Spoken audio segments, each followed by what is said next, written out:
الفاتحة إلى روح سيدنا وحبيبنا وشفيعنا وقرة أعيننا مولانا محمد صلى الله عليه وآله وبارك وسلم. الفاتحة.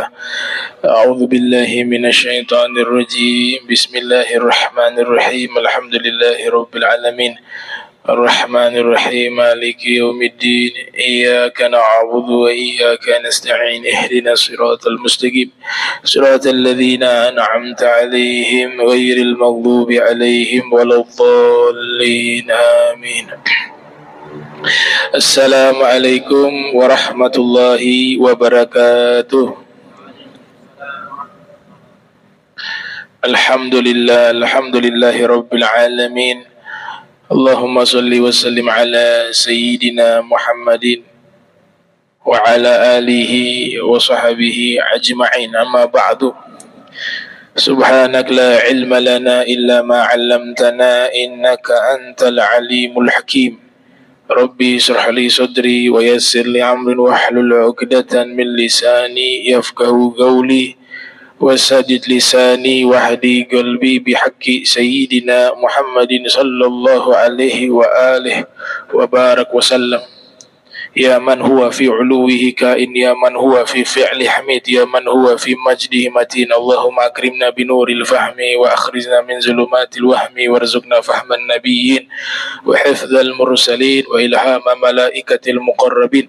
ربنا زدنا علما وفهما وأقلا يا أكرم الأكرمين بحق سيدنا محمد خاتم الأنبياء والمرسلين يا رحمن يا رحيم. وصلى الله على سيدنا محمد وعلى آله وصحبه وبارك وسلم. والحمد لله رب العالمين. قال المصنف رحمه الله ورضي الله تعالى عنه وأرضاه ونفعنا به وبعلومه وأمدنا بأسراره وأعادنا من بركاته في الدارين. رضي الله عنكم.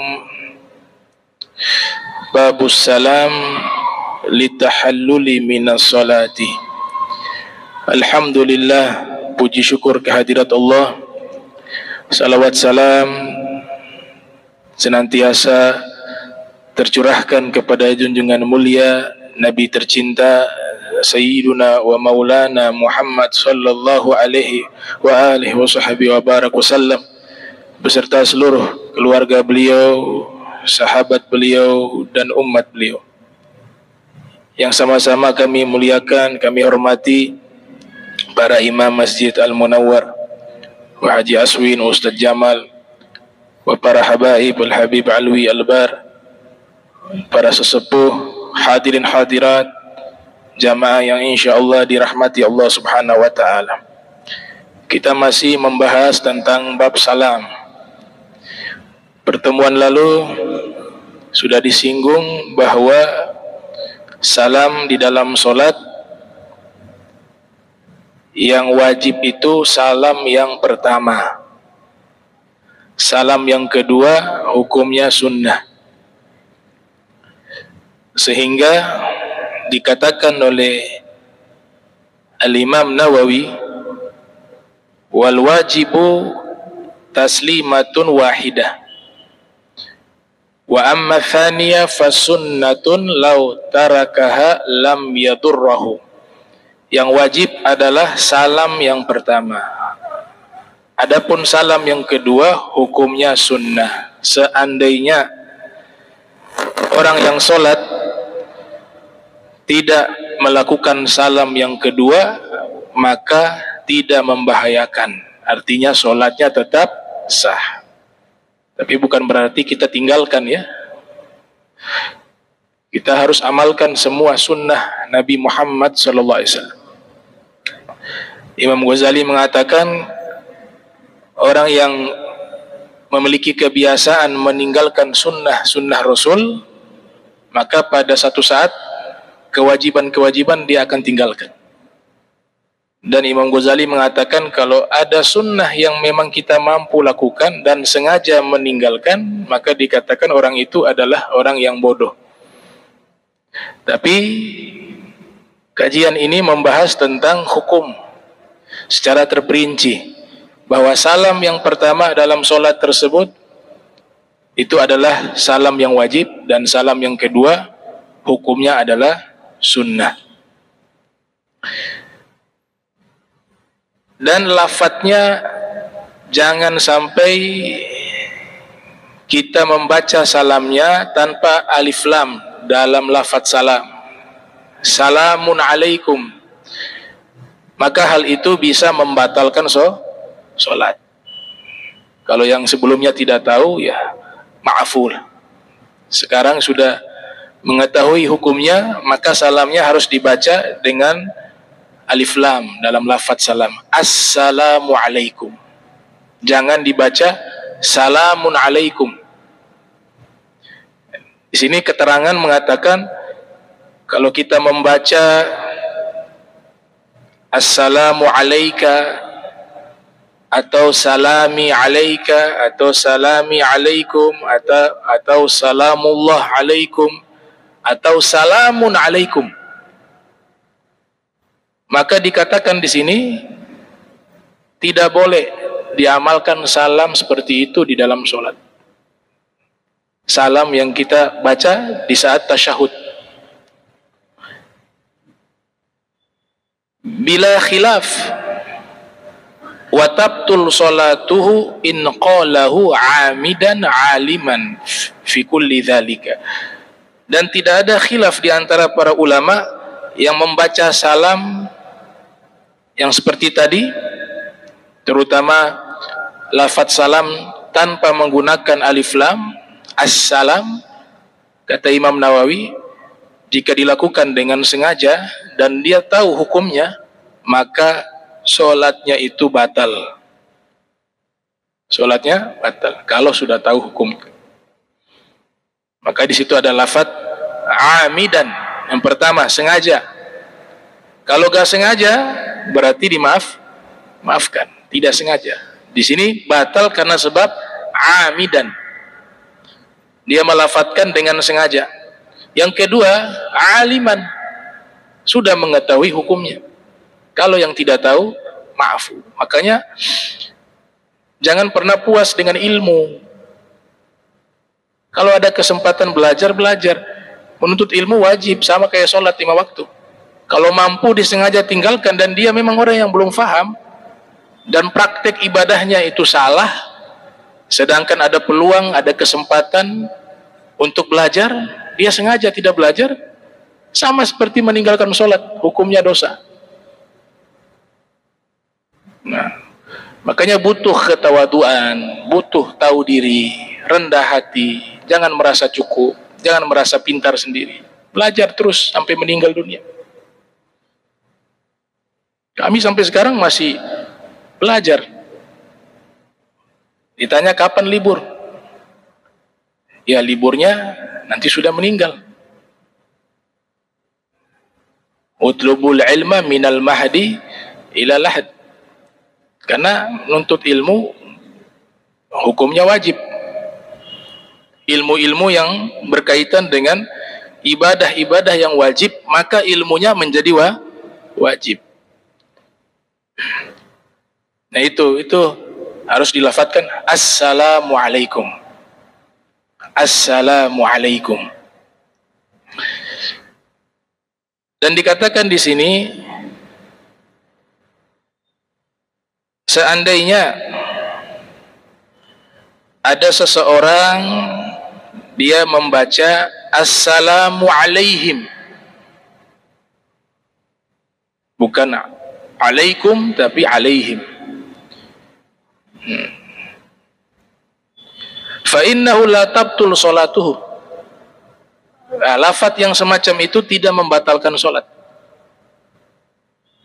Li'annahu du'aun, karena lafadz itu mengandung doa.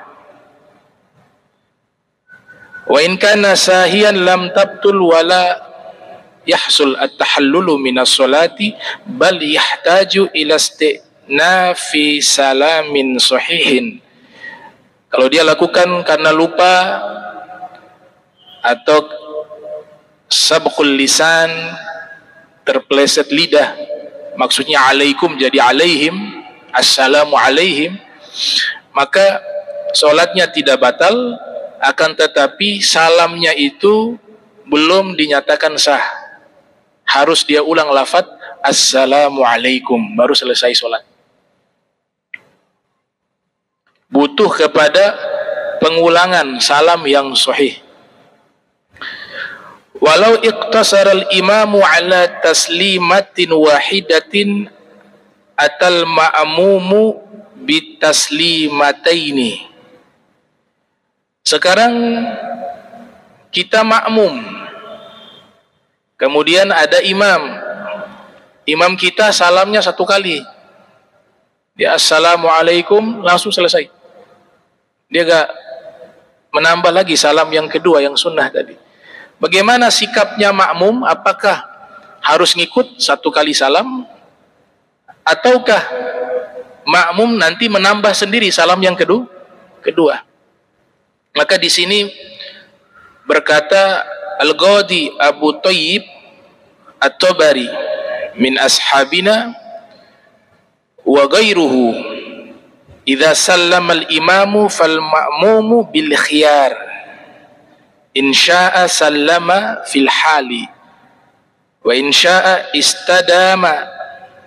istadama al-julus lid-du'a wa atal ma syaa'a wallahu a'lam. Berkata al-Imam Abu Thayyib At-Tabari, ini namanya al-Imam Abu Thayyib At-Tabari. Di sini beliau katakan dikasih pilihan kepada makmum, mau ngikut imam boleh sekali salam, atau dia duduk tunggu imam selesai salam baru dia salam yang kedua. Itu juga diperbolehkan, namanya pilihan ya, al-khiyar. Sedikit saya sampaikan, al-Imam Abu Thayyib At-Tabari, nah ini berbeda dengan al-Imam Abu Ja'far At-Tabari. Jadi ada 3 ulama besar yang disebut namanya dengan al-Imam At-Tabari. Ada 3 orang. Dan yang menarik, ketiga-tiganya ini ulama bermazhab Syafi'i. Walaupun yang paling senior nanti sampai level mujtahid mutlak. Beliau sudah levelnya orang yang mampu menyimpulkan hukum tanpa mengikuti mazhab yang lain, yaitu Abu Ja'far At-Tabari. Jadi ada 3 orang bernama Al-Imam At-Tabari. Nah ini menarik untuk kita sama-sama ketahui biografi mereka, sehingga kita bisa bedakan 3 orang yang bernama Al-Imam At-Tabari. Kalau yang disebut di sini bernama Al-Ghadi Abu Thayyib At-Tabari. Beliau wafat pada tahun 450 Hijriah. Di tahun lahirnya Imam Ghazali. Al-Imam Ghazali lahir tahun 450 Hijriah. Beliau wafat pada tahun 450 Hijriah. Sama halnya dengan Al-Ghadi Al-Mawardi yang menulis kitab Al-Ahkamu Was-Sultaniyah, itu wafat juga pada tahun 450 Hijriah. Beliau mensyarahi kitab Mukhtasar Al-Muzani berjudul At-Ta'liqah Al-Kubra. Ini yang dimaksud oleh Imam Nawawi, Abu Thayyib At-Tabari. Ada yang sangat terkenal yang sering kami ucapkan, kami nukil pendapat-pendapat beliau. Beliau bernama Al-Imam Abu Ja'far Muhammad ibn Jarir At-Tabari. Kelahiran tahun 224 Hijriah, wafat 310 Hijriah. Kemudian At-Tabari yang ketiga diberikan julukan Muhibbu ad-Din, Muhibbuddin At-Tabari. Kalau beliau wafat pada tahun 694 Hijriah. Juga ulama mazhab Syafi'i. Beliau yang terkenal menulis kitab Zakhairul Uqba fi Manaqibi Dzawil Qurba, tentang biografi Ahlul Bait Rasulullah Muhammad sallallahu alaihi wa alihi wasallam. Yang ingin saya bahas sedikit biografinya Al-Imam Abu Ja'far ya, karena tidak mungkin waktu yang singkat 3 biografi saya sampaikan sekaligus gak cukup waktu.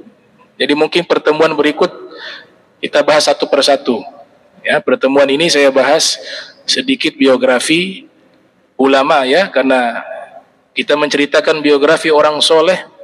Insyaallah itu rahmat diturunkan oleh Allah Subhanahu wa taala. Inda dzikris sholihin tanzilu rahmah. Sebagaimana yang dikatakan oleh Al-Imam Sufyan ibn Uyainah. Al-Imam Abu Ja'far Muhammad ibn Jarir At-Tabari, beliau dilahirkan di Tabaristan. Tabaristan ini masuk wilayah Iran kalau zaman sekarang. Sebagian ulama mengatakan Turkmenistan. Beliau dilahirkan di satu ibu kota namanya Amul. Situ beliau dilahirkan pada tahun 224 Hijriah. Beliau wafat di Baghdad pada tahun 310 Hijriah. Dan beliau ini dijuluki oleh para ulama dengan julukan luqiba bi imamil mufassirin, sebagai imam besar ulama-ulama ahli tafsir Al-Quran. Itu julukan beliau salah satunya. Al-Imam Al-Zahabi yang lahir tahun 673 Hijriah, wafat 748 Hijriah, di dalam kitab Syiaru A'lami Nubala memberikan gelar kepada beliau sebagai Al-Imam Al-Mujtahid Al-Alim bi'asrihi sahibut tasanif al-badi'ati. Beliau sebagai seorang imam yang alim dan ulama yang alim di zamannya,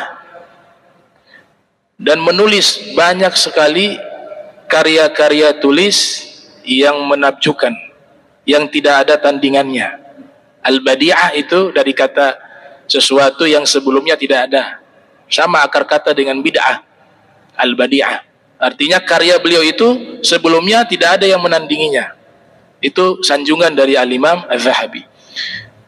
Dan beliau ini dari kecilnya sudah diberikan bisyarah, kabar gembira. Ayahnya itu selalu bermimpi. Ayahnya seorang yang soleh, pencinta ilmu. Makanya tidak mungkin anaknya bisa jadi ulama kecuali orang tuanya pencinta ilmu, pencinta ulama. Tidak mungkin anak kita bisa menjadi soleh kalau orang tua sendiri tidak mencintai orang soleh. Semua orang-orang solehin terdahulu karena orang tuanya. Orang tuanya ini mencintai ulama, mencintai ilmu, sampai pada waktunya beliau bermimpi. Di saat bermimpi beliau melihat putranya, yaitu Al-Imam At-Tabari, masih anak-anak, masih anak kecil, sedang berdiri baina yadai Rasulullah sallallahu alaihi wasallam, berdiri di hadapan Rasul sallallahu alaihi wasallam, membawa satu keranjang yang di dalamnya ada batu-batuan. Kemudian dalam mimpi tersebut Al-Imam At-Tabari melempar-lempar batu tersebut. Itu mimpi dialami oleh ayah dari Al-Imam At-Tabari.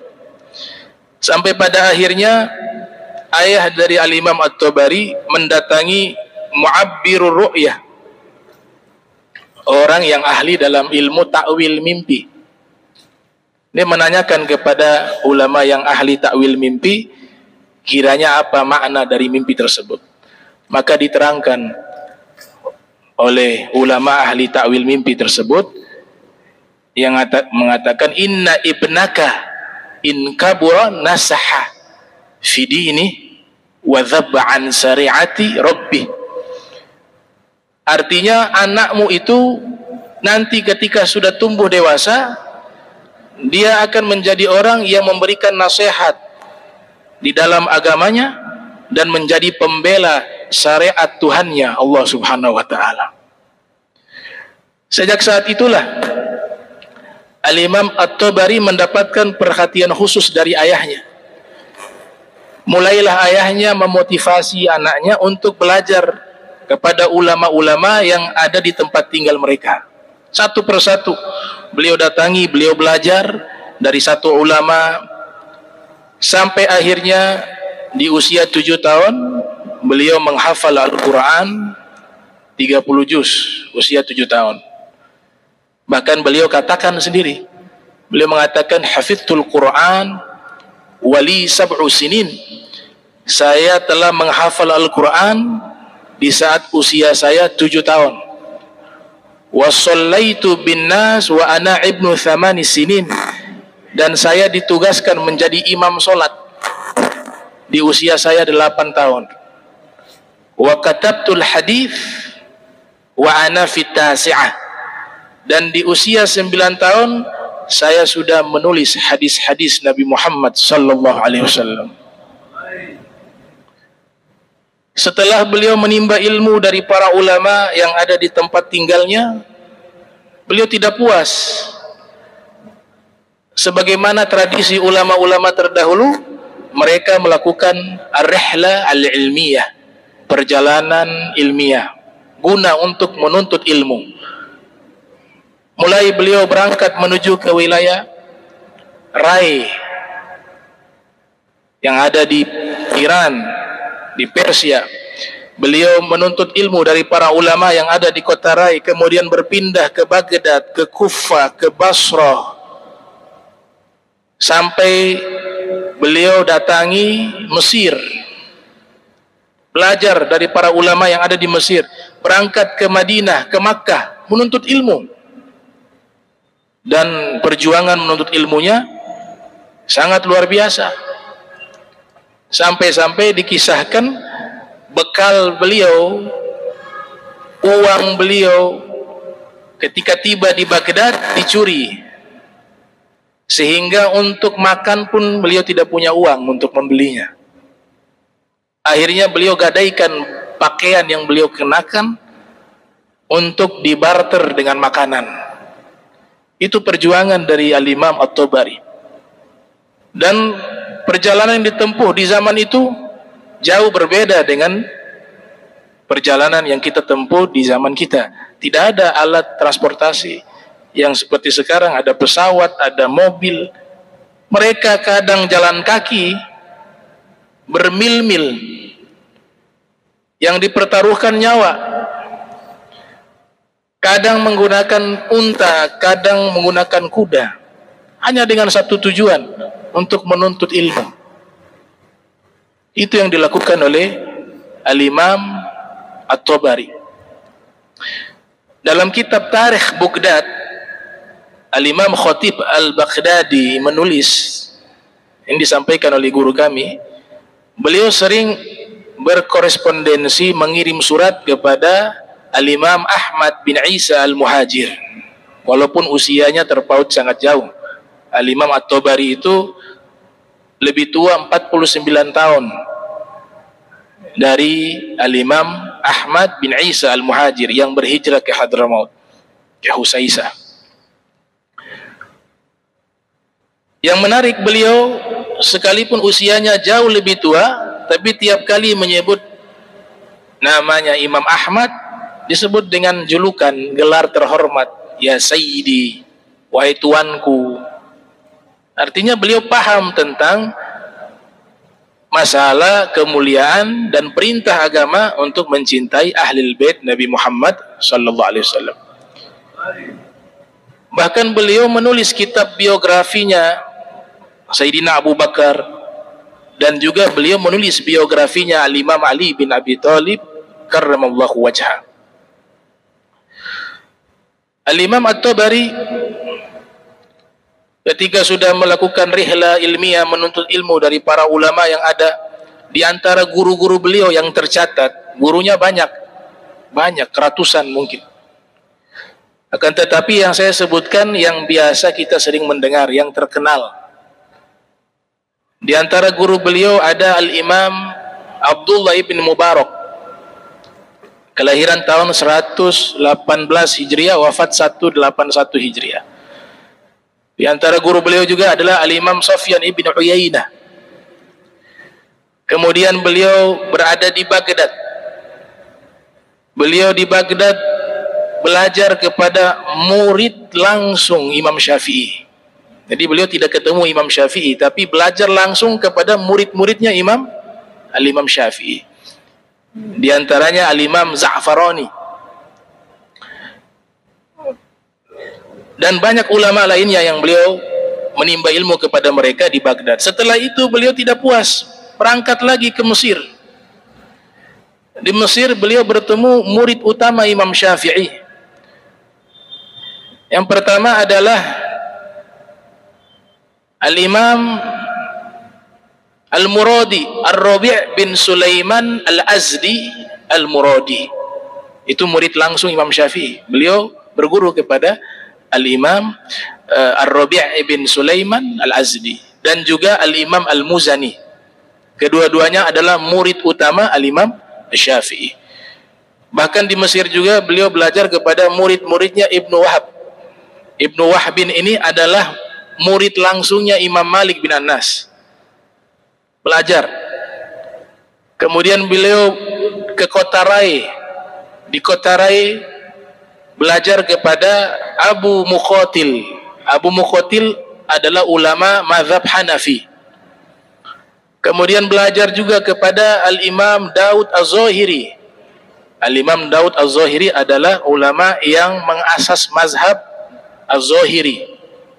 Yang salah satu tokoh ulama yang masyhur adalah Al-Imam Ibnu Hazm. Artinya beliau belajar ke beberapa ulama dari mazhab-mazhab yang berbeda dalam bidang fikih. Ada mazhab Syafi'i, ada mazhab Al-Maliki, ada mazhab Hanafi, ada mazhab Zahiri. Itu. Sampai akhirnya Al-Imam As-Subki, Al-Imam Tajuddin As-Subki yang lahir pada tahun 727 Hijriah, wafat 771 Hijriah, dalam kitabnya Tabaqat Asy-Syafi'iyyatil Kubra memasukkan Al-Imam At-Tabari, Abu Ja'far At-Tabari sebagai salah satu ulama mazhab Syafi'i. Bahkan dikatakan beliau adalah min kibari ulama'i asy-Syafi'iyyah, termasuk salah satu tokoh ulama besar mazhab Syafi'i.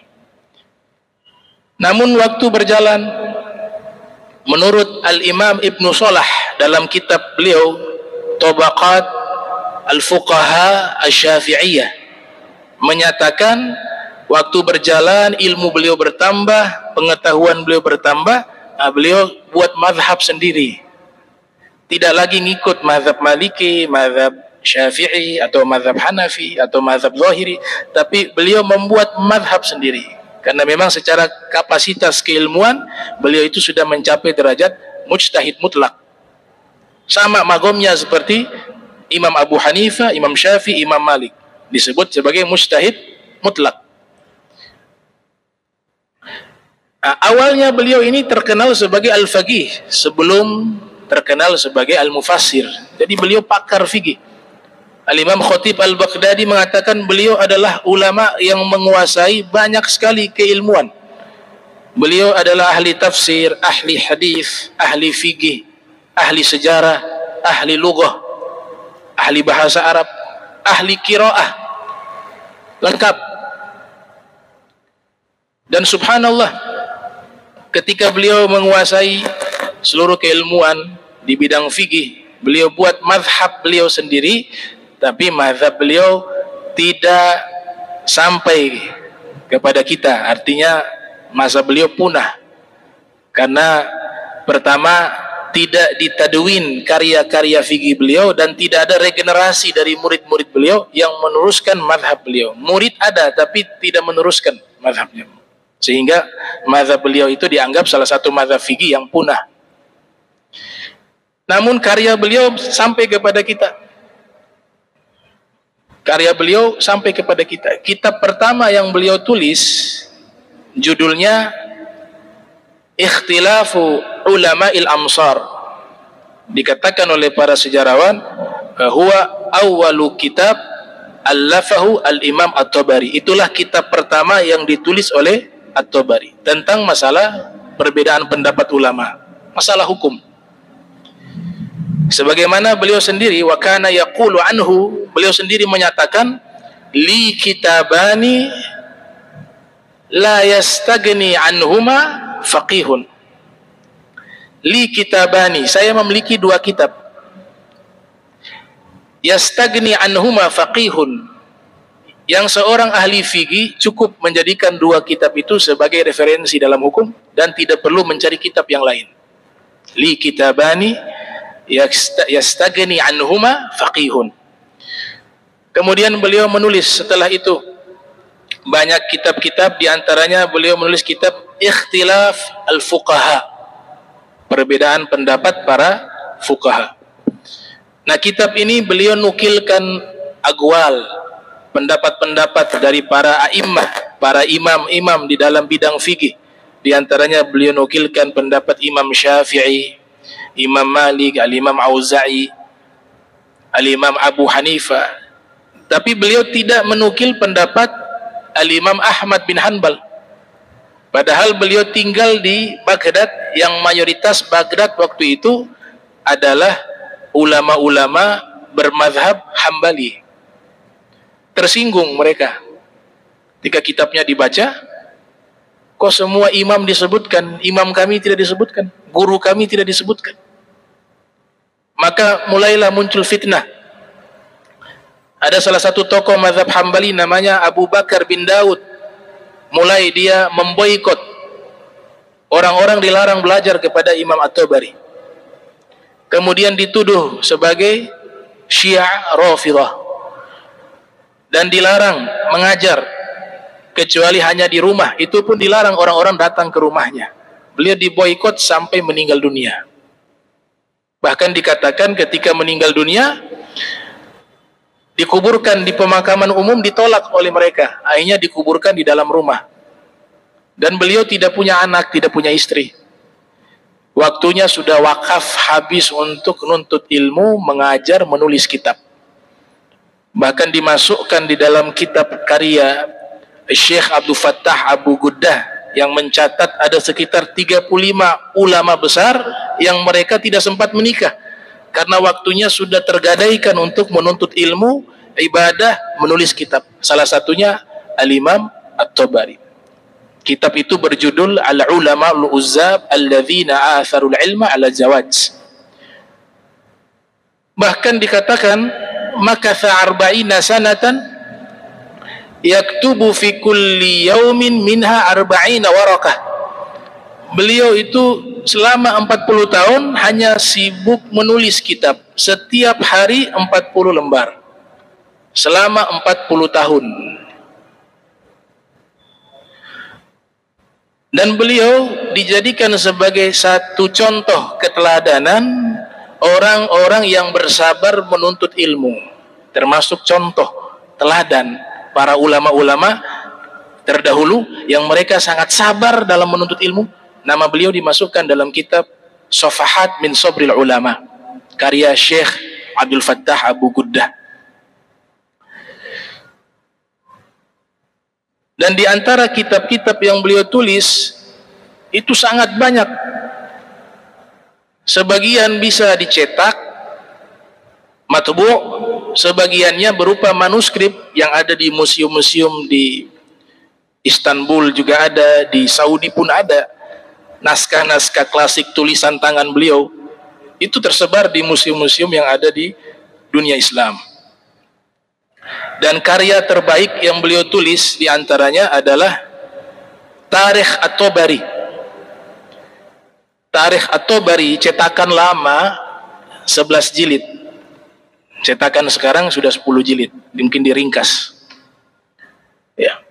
Syekh Yaqut Al-Hamawi, salah satu ulama ahli sejarah, dalam kitab Mu'jam Al-Udaba menyebutkan wajadna fi mirathihi min kutubihi akthar min 80 juz'ah. Ya. Bi khattihi ad-daqiq. Saya mendapati warisan keilmuan Al-Imam Abu Ja'far At-Tabari dari kitab-kitabnya itu kurang lebih 80 jilid, tapi 80 jilid kitab yang zaman dulu. Ya. Dan itu beliau tulis dengan tulisan tangan. Ad-daqiq, sangat teliti dalam menulis. Bahkan dikatakan beliau itu menulis kitab masanid, musnad. Itu kalau berhasil diselesaikan, tapi belum selesai beliau sudah meninggal dunia. Itu kalau dibuat menjadi kitab, kitab tersebut itu 100 jilid. Kitab masanid. Dan kitab tafsir beliau Jami'ul Bayan, cetakan lama 30 jilid. Cetakan yang saat ini tergantung dia punya cetakan ya, ada yang 20 jilid, ada yang 15 jilid. Itu tafsirnya beliau tuh. Dan karya beliau yang berjilid-jilid ini bukan hanya 1, 2, tapi ada banyak, ratusan judul kitab. Itu yang tidak terdata, yang terdata kurang dari itu. Yang dicetak sedikit daripada karya beliau. Nah, di antara kitab-kitab yang beliau tulis, kitab tafsir itu beliau sebelum memulai menulis, beliau istikharah dulu selama 3 tahun. Mau ngarang tafsir, beliau katakan istakhartullaha, saya beristikharah kepada Allah Subhanahu wa taala ya, qabla tasnif hadza tafsir, sebelum saya mulai menyusun kitab tafsir ini.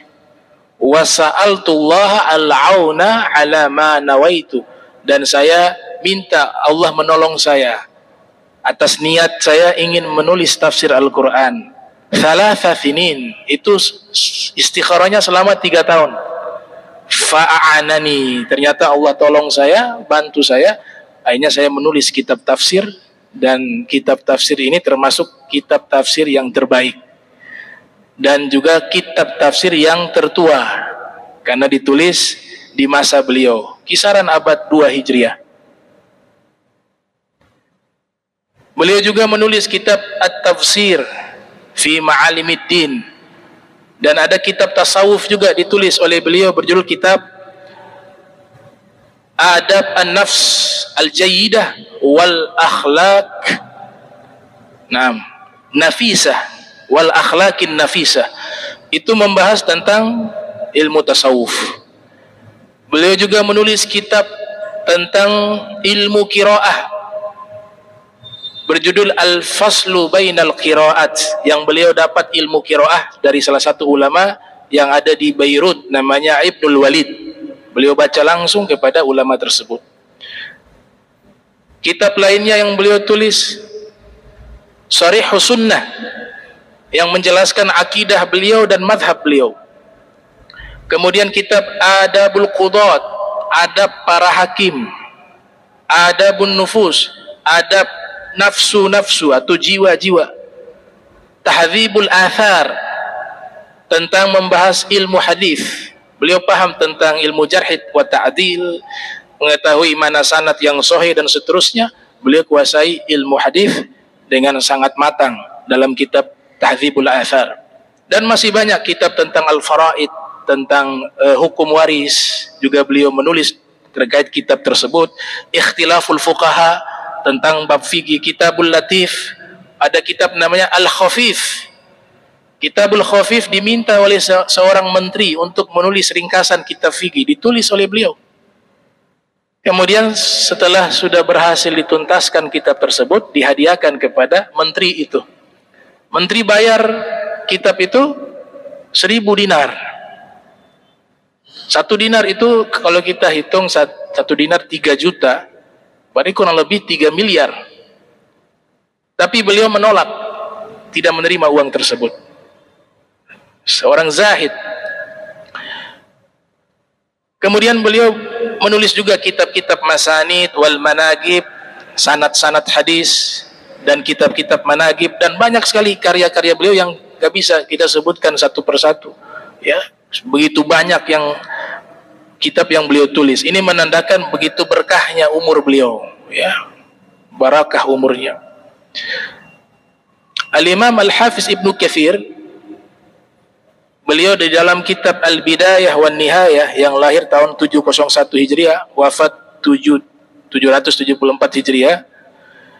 Dalam kitab Al-Bidayah wan Nihayah beliau menyebutkan bahwasanya Al-Imam Abu Ja'far At-Tabari difitnah dengan berbagai macam fitnah.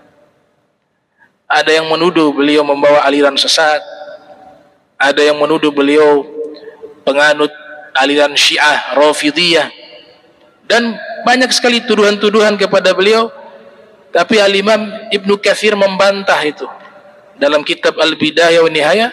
Bahkan beliau mengatakan balkana ahada a'immatil Islam ilman wa amalan bi kitabillah wa sunnati Rasulillah. Tidak sama sekali tuduhan itu tidak benar. Beliau adalah salah satu imam besar di dalam agama Islam, baik secara keilmuan dan pengamalan berdasarkan Al-Quran dan Sunnah Rasulullah Sallallahu Alaihi Wasallam.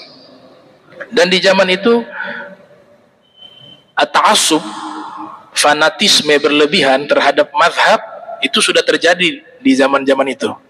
Bukan hanya di zaman kita, di zaman Al-Imam Abu Ja'far At-Tabari hal itu sudah terjadi. Dan bukan hanya antara mazhab Syafi'i dengan mazhab Hambali di masa itu, tapi juga mazhab Hanafi berbenturan juga dengan mazhab Syafi'i. Ya, karena itu terlalu fanatik, sehingga kadang-kadang di luar batas. Seperti ada hadis-hadis palsu yang dibuat untuk menjatuhkan reputasi Imam Syafi'i misalnya. Itu sudah terjadi di zaman mereka. Misalnya ada satu hadis, ini hadis palsu ya, mengatakan bahwa sayati zamanun ala ummati rajulun yuqalu lahu Muhammad bin Idris wa huwa asyaddu 'alaiha min iblis. Akan muncul satu zaman seorang laki-laki yang dipanggil namanya Muhammad bin Idris, yaitu Imam Syafi'i. Nah, Muhammad bin Idris ini adalah salah satu orang yang lebih bahaya dari iblis. Ternyata dicek oleh para ulama hadis, hadis palsu yang membuat oknum yang ada di mazhab Hanafi karena ketidaksukaan mereka kepada Imam Syafi'i. Karena Imam Syafi'i datang punya pengaruh yang sangat besar. Imam Syafi'i sempat ke Irak, ke Baghdad. Banyak orang merujuk ke mazhab Imam Syafi'i. Yang mazhab Hanafi ini cemburu. Oknum, tidak semua ya, oknum. Kalau tidak salah 2 orang yang memalsukan. Bisa diketahui bahwa ini oknum dari mazhab Hanafi karena lanjutan hadis itu menyatakan wa yakunu fi ummati rajulun yuqalu lahu Abu Hanifah wa huwa siraju ummati. Dan akan muncul seorang laki-laki dipanggil dengan Abu Hanifah, beliau adalah pelita bagi umatku. Hadis pertama yang mereka buat menjatuhkan Imam Syafi'i. Hadis kedua lanjutannya mengangkat reputasi Imam Abu Hanifah. Maka diteliti, oh ini mereka adalah fanatisme mazhab Hanafi. Kita bermazhab itu satu keharusan. Ya, Sayyid Ramdan Al-Buti menulis kitab La Madhhabiyah min akhtari bid'atin tuhaddidu as-syari'ata al-islamiyah. Orang yang tidak bermazhab adalah satu bid'ah yang paling berbahaya yang merusak syariat Islam. Karena kita orang awam, kita butuh yang namanya panutan guru. Mereka sudah menyimpulkan hukum, kita mengikuti. Nah, ini terkait dengan biografi daripada Al-Imam Ibnu Jarir At-Tabari. Wah, insyaallah pertemuan berikut kita akan bahas biografi dari Al-Imam Abu Thaib At-Tabari ya, Abu Thaib At-Tabari. Kemudian berikut kita bahas juga biografi Al-Imam Muhibbuddin At-Tabari. Insyaallah kita diberikan sehat panjang umur, sehat wal afiyah. Amin ya rabbal alamin. Allahumma jam'ana hadza jam'a marhuma wa tafarraqana min ba'di tafarruqan ma'suma wa la tajal minna wa la minna syakila mahruma. Subhanaka bihamdika asyhadu an la ilaha illa anta astaghfiruka wa atubu ilaik. Wa sallallahu alaihi Muhammadin wa ala alihi wa sahbihi wa barak wasallam. Wa lafu minkum wassalamu alaikum warahmatullahi wabarakatuh.